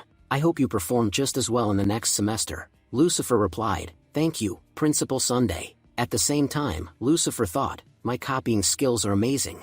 I copied all the answers from the guy next to me in just 1 minute, and the teacher didn't even notice." Principal Sun continued, "Sun Mei told me that your sister has come to live with you. Now her entire responsibility is on your shoulders. You're still very young yourself, and attending school is important for you. How will you take care of a child while studying? This won't be easy for you." Lucifer replied honestly, "Since you already know my situation, I won't lie. I'll be skipping school quite often." Principal Sun thought, only Lucifer could openly admit to a teacher that he plans to skip school. He said, "I'll help you as much as I can. Your sister is 5 years old now, right? She should attend kindergarten. I've also heard that the Gu family didn't treat her well, so you'll need to take special care of her. Raising a child is very difficult. It requires a lot of maturity." Lucifer thought, "They have no idea. I've raised more children than they ever have, and all of mine were extremely wild. But the difference is that the kids I raised were already grown.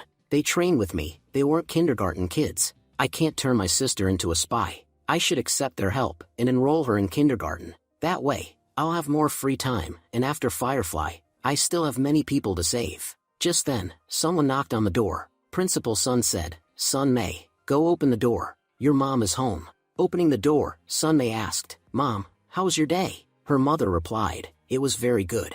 Principal Sun said, "Lucifer, meet her. This is your Aunt Yang." Lucifer said politely, "Hello, Aunt Yang. How are you?" Principal Sun added, "Yang, this is my student, Lucifer, the one I told you about." Aunt Yang smiled, "So you're Lucifer. I've heard a lot about you. I'll go wash my hands and prepare food for everyone. You all sit and talk." The next scene shows Friday, the start of a new semester. Lucifer thought, "My new semester has begun, and this is the perfect time to enroll Freya in a new school." At the kindergarten gate, children were crying and shouting, "Please help us. These demons have locked us inside the school. Our parents left us here and went home. We want to watch TV at home, not live among demons." Lucifer thought, kids will always be kids. To them, all teachers look like demons. Then Lucifer noticed Freya, who had started crying. Lucifer said, "Freya, from now on you'll stay here Monday to Friday. I'll take you home on Saturdays and Sundays. Today is the start of your school. Study hard, okay?" Freya replied, "Okay, brother, but promise me you'll come to pick me up on weekends. You won't forget me, right?" Lucifer smiled, "You're my only family. How could I forget you? I promise I'll come get you every Saturday." Lucifer arrived at his school and looked around the classroom. He muttered, "Why did they change my classroom? I used to sit near the window where the cool air came in. It was perfect for sleeping. The biggest problem is that I had finally gotten used to everyone there. Now there are so many new faces. How am I supposed to tell them that I'm reincarnated, and not the real Lucifer? Just then, Sunmay's friend whispered, "Hey, look, Lucifer is here." Embarrassed, Sunmay said, "Please don't tease me. Go sit down."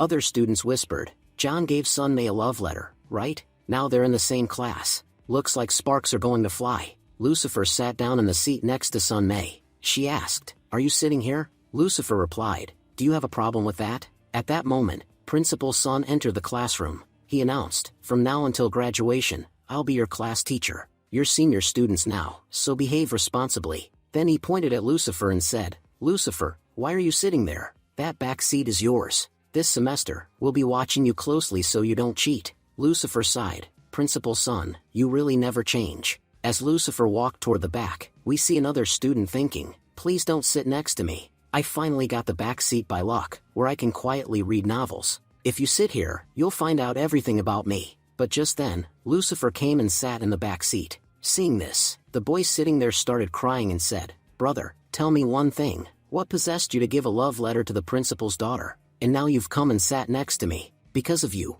I'm going to get dragged into trouble too." Lucifer replied calmly, "You're reading Legend of the King, right? Mr. Yang wrote this story, and it's honestly amazing. I really love this novel as well." The boy said happily, "Lucifer, you're incredible. In the entire class, you're the only one who actually knows about this novel." We then learn that the boy's name is Luo King. After school, Lucifer arrived to pick up Freya. The teacher said, "Kids, don't run. Walk slowly." As soon as Freya saw Lucifer, she started crying. Freya said, "Brother, I was really scared." Lucifer asked, "Why are you crying, Freya? Did someone bully you inside?" Freya replied, "No, brother. I was scared that you wouldn't come to pick me up." Lucifer said gently, "Why do you worry so much? You're only 5 years old. Come with your brother. I'll take you somewhere nice to eat." Freya asked, "Are we going to Sister May's house?" Lucifer was surprised. "How do you know that?" Freya smiled and said, "Sister May likes you a lot. I noticed it." Lucifer laughed. "You're just a little kid. How do you notice these things?" Lucifer reached the school gate, where May was waiting. May said, "Finally, you're back." Lucifer turned to Luo King and said, "Thanks for lending me your bicycle." Shocked, Luo King asked, "Lucifer, is this your little sister?" Then he handed Freya a chocolate and said, "Here, this is for you. I'm your brother's classmate. You can call me brother too." Freya looked at Lucifer for permission. Lucifer nodded and said, "You can take it, Freya." Freya smiled. "Thank you, brother." Luo King said, "Lucifer, your little sister is so cute. If I had known younger sisters were this adorable, I would have asked my dad to give me one too. But now it's impossible. My dad didn't marry when he was young, because he was busy earning money. He got married at 38, and I was born when he was 40. Now he's 57. Lucifer replied teasingly, "You're right, your dad is basically the age of a grandpa. But the good thing is, he must really love you." May then said, "Lucifer, we talked earlier about you bringing Freya to my house, but today we'll have to cancel that plan. My dad will be working late again.